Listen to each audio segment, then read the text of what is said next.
Once upon a time, a long time ago.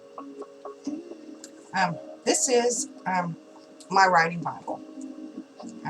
I did the video of how a book is made, and I mentioned my story Bible. And Writing Mime asked that I do a video on what my story Bible entails. So I thought I'd start with what is in it. So I have beat sheets.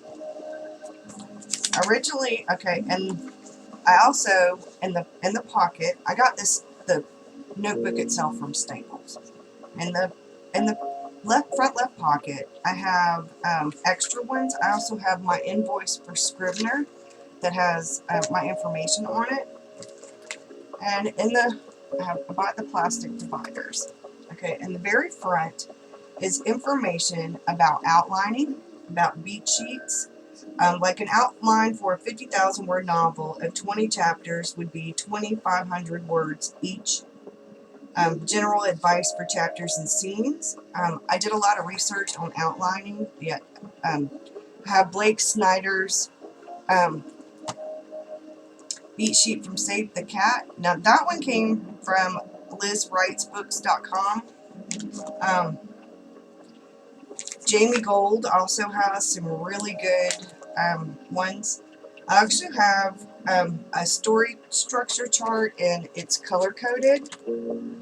Not sure that you can actually see the color coding, but maybe. It starts with the ordinary world or the opening image, and then breaks it down. I did that based on a lot of the books that I read. I also have printed out different things. This was from the girl that does the Harry Potter story structure, Write Like Rolling .files at WordPress. And then I have information that I typed up right here that tells you what things are. The hook has explanations. Okay.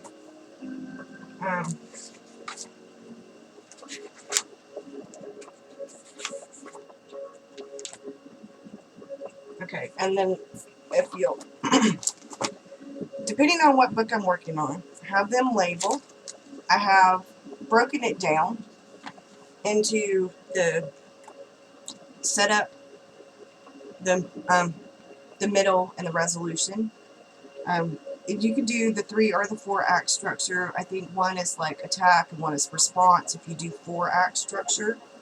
So I have the typed up. Okay. Then if you look, I have labels.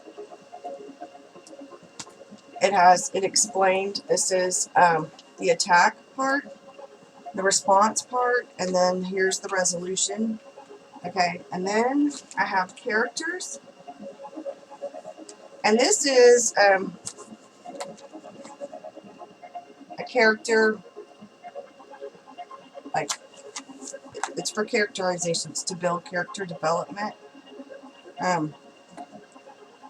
Like different things, like you want their astrology symbol, if they have gifts or talents, how they talk, what their job is, how old they are, what their favorite color is, what their favorite food is, their physical description, any extra details like where they go on the personality realm. And then I have stuff labeled for scenes and sequels, and then I have a section that's for editing. I have a section that's for setting. Like pictures, I type up information or I print out information. Like I looked up on Wikipedia. I looked for small towns in the South with less than 5,000 people, and I printed off the demographics. I went on Google Maps and pulled up what state I was thinking about writing my novel for, and printed it out. And then I went different places, printed out information about that state and the capital and what landmarks are there, what tourist spots are there. And I'm from there, so I have one that's labeled research, that's for regular research. Like this, for example, is witchcraft in medieval Scotland, because one of her ancestors is from there. The very last part of my story Bible includes a copy. It includes the editing part, and that's where I print out my novel, and I put it in there, my very first draft. And then what I'll do is it'll have a tab, it'll have a color tab, and it'll say first draft.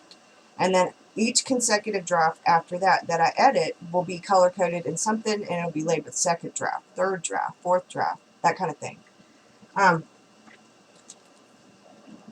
then I think, like in Scrivener, you can go into where you have the characters listed, and you can actually print out each character sketch in your file for Scrivener. You can print current document. Well, I went into the characters folder, and each one of my characters has a basic character sketch, and sometimes I put like a picture of the character that I think that character looks like. I'll go on Google Images and I'll look up woman with red hair or woman with blonde hair, and you can go into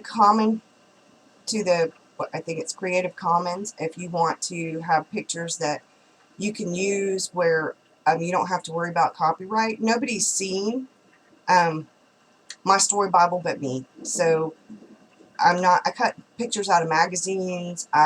Sometimes, if I can't find one on the internet that I think, if I find a cartoon character and they look like something that I think is inspirational for my book, something that reminds me of something.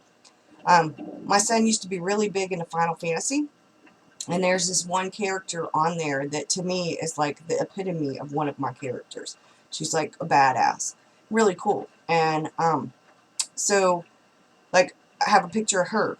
And then there's a picture I found on Google when I was researching purple hair. And she is just gorgeous with this beautiful, amazing purple hair and gorgeous gray eyes. And I have a picture of her. And I put that in there.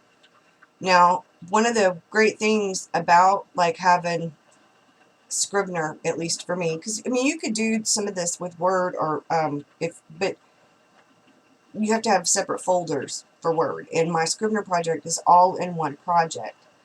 If I find things on the internet that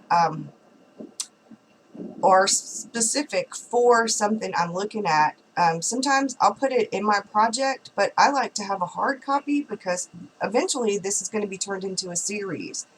And so I'm going to need a list of characters like from book 1, and then the characters that are labeled in a certain color, they'll be in both books. Like if I have a 3-book series or a 4-book series, the characters that are in, say, let's say red, for example, are in all books. The characters that are in blue are characters that have either died or have moved on or not in the series or something like that. Or maybe I'll have them labeled black for they've gone and they've died, and blue for the ones that are just not in all of the books. I'm not sure yet. I haven't gotten that far with the story Bible because it's sort of a cross between a story Bible and a series Bible, because this is something that I know I'm going to need to keep track of. Another thing that I think is really important is I bought a folder that has the opening for me to put, well, it's upside down, sorry. There you go. Once upon a time. Now, there's a template. Somebody has it. I don't know where I found it, for a story Bible in Scrivener. They also have a template for series Bibles. I found one that I really liked, and I'm not quite sure where I got it from now. But if you don't want to have a physical one, you can do one on Scrivener through that template. You can just go into Google and put Story Bible or Series Bible, and you can find it. Go through and look at them and make sure that it's one that you want, because there are at least 2 different ones. And that's about it. Thanks.